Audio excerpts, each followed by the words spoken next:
Olá, vamos à nossa última parte do módulo introdutório em medicina nuclear. Acompanhe nos slides. Eu vou trazer para vocês um pouco da nossa dinâmica em termos de exames na rotina da medicina nuclear. Então, eu vou começar mostrando a vocês um padrão de cintilografia óssea, onde nós temos imagens consideradas normais dentro do padrão cintilográfico. Aqui eu já tenho uma imagem cujo padrão é de metástase ósseas, então provavelmente esse é um paciente cujo diagnóstico era um câncer de próstata, mas ele foi acometido com vários pontos de lesões metastáticas à distância, né? Então é aquele caso onde o câncer da próstata se deslocou através de metástase, criou sítios de metástase para outras localidades e afetou basicamente o sistema esquelético desse paciente, né? Os ossos desse paciente. Aqui é uma avaliação de uma osteomielite de joelho, né? Joelho e tíbia direita. Então esse paciente ele faz um controle para saber se o procedimento que o médico está utilizando no tratamento, seja uma antibiótico terapia, está obtendo efeito, está tendo resultado. Então ele precisa de fazer um controle, um acompanhamento através da cintilografia óssea. Um outro tipo de exame que nós fazemos rotineiramente na medicina nuclear é a cintilografia do miocárdio. E a cintilografia do miocárdio ela é associada em dois momentos. Nós temos a fase de esforço, onde o paciente faz literalmente um esforço físico numa esteira física, ele corre numa esteira, e ao atingir o pico máximo da sua frequência cardíaca é administrado um material radioativo. Esse material radioativo ele vai marcar o tecido da musculatura cardíaca desse paciente na fase de esforço. E aí eu preciso fazer uma comparação após determinados momentos, né, após 2 ou 3 horas, na fase de repouso. E aí eu comparo as duas fases e vou verificar se existe ou não algum tipo de obstrução ou algum tipo de problema na musculatura do miocárdio desse paciente. Nesse caso aqui, eu tenho uma cintilografia do miocárdio normal, caracterizado como um estudo normal, e aqui eu tenho uma cintilografia caracterizada como uma hipocaptação transitória, né? Então aqui é um perfil de hipocaptação transitória na fase do estresse. Aqui eu já trago para vocês a imagem de uma cintilografia do miocárdio, mas com uma presença de isquemia, porque existe falhas de enchimento tanto na fase de repouso quanto na fase do estresse. Então, ambas as imagens estão concordantes, caracterizando-se então uma isquemia do miocárdio. Na fase da esteira, né, enquanto esse paciente está fazendo o seu exercício para a administração do fármaco, é administrado então o radiofármaco no pico máximo, né? Quando o paciente atingir a frequência cardíaca máxima, administra o radiofármaco. Esse radiofármaco ele deve circular com o paciente, seja andando de uma maneira mais rápida ou até mesmo correndo um pouco, para que o radiofármaco circule na musculatura cardíaca desse paciente de uma forma efetiva, e aí permite que depois eu consiga registrar essas imagens, né? É uma dinâmica muito interessante esse exame da cintilografia do miocárdio, que deve ser acompanhada por nós profissionais da medicina nuclear. Um outro exame que nós realizamos com grande experiência, né? Nossa demanda é muito grande, são as cintilografias do tecido hepático, né? Ou seja, cintilografia de fígado e vias biliares, né? Esse é um tipo de exame onde nós avaliamos, né, a funcionalidade das vias biliares na sua drenagem. Tá? Muitas vezes o paciente ele tem uma suspeita de colicistite aguda, né, uma obstrução do canal do colédoco, inviabilizando então que as vias biliares, né, a vesícula biliar, faça a drenagem da bile, né? E isso causa um desconforto muito grande para o paciente, ao ponto de que colecistite aguda é caso para cirurgia. Então, esse é um tipo de exame que nós fazemos, inclusive, como o exame de urgência médica, ok? Aqui é uma imagem de um fluxo sanguíneo, onde, no primeiro momento, no ato da injeção, eu vou avaliar a chegada do isótopo radioativo no tecido hepático. Então, eu tenho aqui a aorta, e aí eu vejo a chegada desse material para o fígado, né, irrigando todo o fígado, e aí descendo para a região das ilíacas também. Mas o objetivo do exame, né, de acordo com a necessidade, vai ser sempre a região abdominal, hepato-abdominal, ok? E aqui eu trago para vocês um exemplo de um estudo, né, de cintilografia hepática e vias biliares, porém um estudo normal, onde eu percebo a drenagem do isótopo radioativo clareando o fígado, né, tendo o seu clareamento hepático dentro dos tempos normais. Nós já comentamos a respeito da cintilografia da tireoide, e aí eu trago um pouco da dinâmica disso, né? Como é que é feito o exame da cintilografia da tireoide, né? No primeiro dia, o paciente toma uma solução de iodo radioativo via oral e ele aguarda um período de 2 horas no serviço de medicina nuclear. Ele fica na recepção de pacientes injetados, né? Ou seja, só pode permanecer nessa recepção os pacientes que estiverem sido injetados materiais radioativos, então eles devem ficar separados dos outros acompanhantes. Ele aguarda por um período de 2 horas. Após 2 horas, nós colocamos esse paciente, submetemos esse paciente ao captador de tireoide, e através deste dispositivo aqui, eu vou colocar esse dispositivo posicionado na região cervical e eu vou fazer uma leitura. Essa leitura, num período de 2 horas, vai me dar o percentual de quanto de iodo que esse paciente tomou foi metabolizado nesse período de 2 horas, né? E após essas 2 horas eu libero esse paciente e ele vai para casa. Ele retorna no dia seguinte, no mesmo horário marcado em que ele tomou a primeira dose, e aí eu submeto esse paciente novamente no captador e eu vou ter uma quantificação de qual é o percentual do iodo radioativo que esse paciente, que a glândula desse paciente tireoide absorveu no período agora de 24 horas. Então eu tenho duas captações, uma de 2 horas e uma de 24 horas.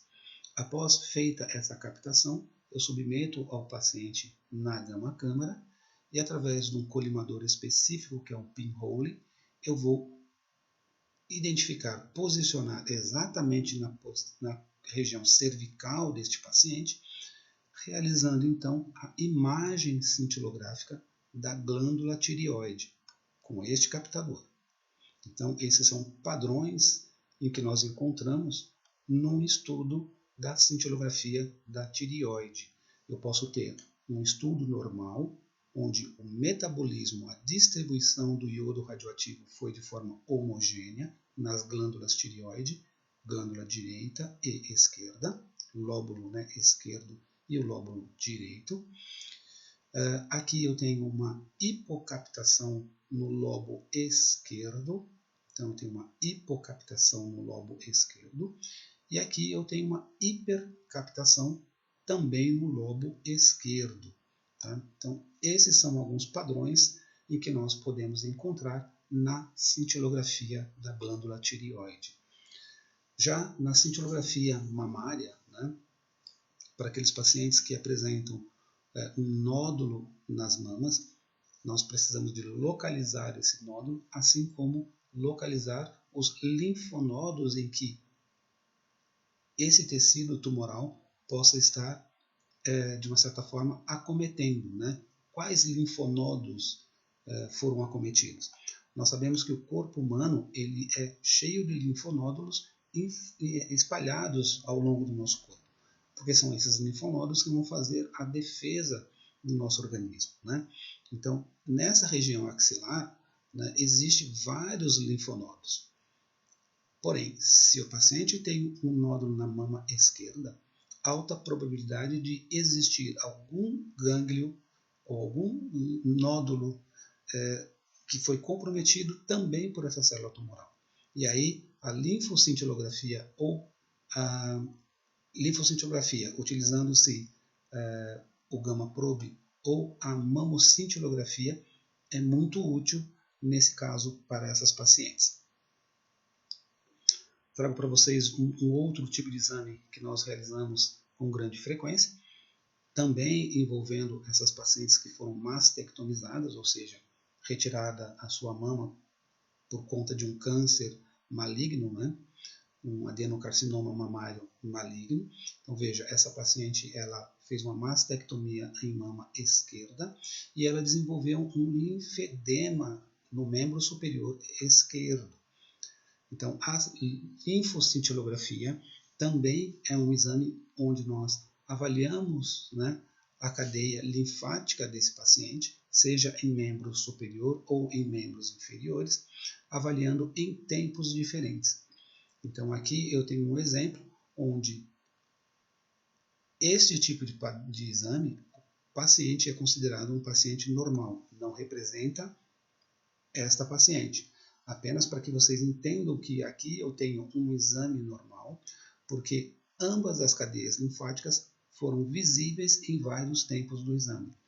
Já neste caso, já acontece o contrário. Apenas a cadeia linfática esquerda está visível no tempo tardio, né? Cadeia linfática direita eu não consigo visualizar. Cadeia linfática direita eu não visualizo. Aqui a mesma coisa. Então, esse tipo de exame ele é muito útil para que essas pacientes possam ser, de uma certa forma, tratadas e diagnosticadas com algum tipo de obstrução no sistema linfático. Aqui já é o exemplo, né, de um linfedema, porém de membros inferiores, né, e a dinâmica do exame é que as injeções dos radiofármacos são feitos na região dos pés, neste caso, ao ponto que no exame anterior a injeção é feita nos pontos das mãos interdigitais, né? Aqui nesse caso é feito na região dos pés, e aí eu vou verificar se existe ou não algum comprometimento da cadeia linfática inguinal até a região inguinal deste paciente. Então percebam que aqui no lado esquerdo eu tenho um retardo, portanto eu tenho um comprometimento do sistema linfático, da drenagem do sistema linfático desse paciente. Pode até caracterizar como sendo este tipo de padrão. Então isso aqui é um linfedema de membros inferior esquerdo. Trago para vocês modelos de alguns exames que nós utilizamos na medicina nuclear. Então nós temos um PET-CT da Siemens, modelo Siemens, né, onde eu tenho a aquisição do PET e também a parte do CT, né, a parte da PET da medicina nuclear e aqui a parte da tomografia. Aqui a mesma coisa, a parte da medicina nuclear, a parte PET, e aqui a parte da tomografia. Aqui eu já trago um modelo de PET-RM, que é da GE, onde eu tenho a parte da PET, medicina nuclear, e a parte da ressonância magnética. Então, são equipamentos híbridos que permitem a aquisição tridimensional com fusão das imagens, né?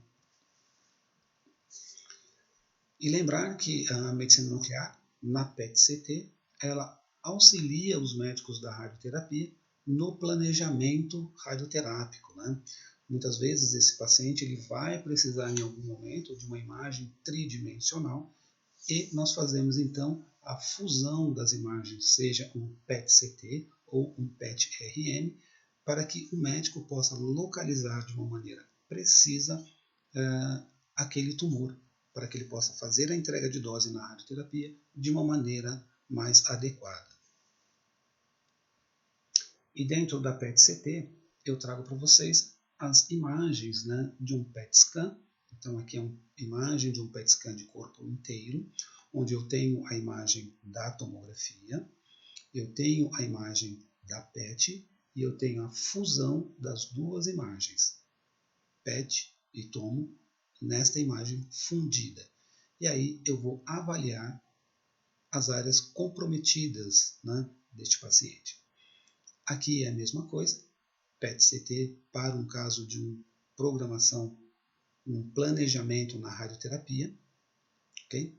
Então eu utilizo, né, a imagem da medicina nuclear para localizar, para fazer na fusão da imagem aqui, da imagem PET-CT,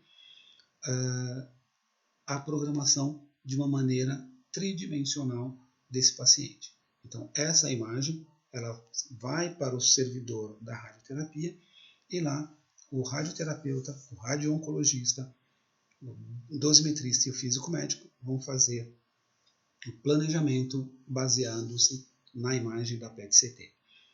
Aqui é a mesma coisa, é uma PET-CT, porém esse paciente é um paciente com adenocarcinoma pulmonar, e aí percebam que na imagem, né, já de fusão, PET com a tomografia, eu tenho a localização exata, né, deste nódulo pulmonar maligno e que precisa ser avaliado, mensurado, para que possa ser quantificado na radioterapia a quantidade de dose ideal para esse paciente.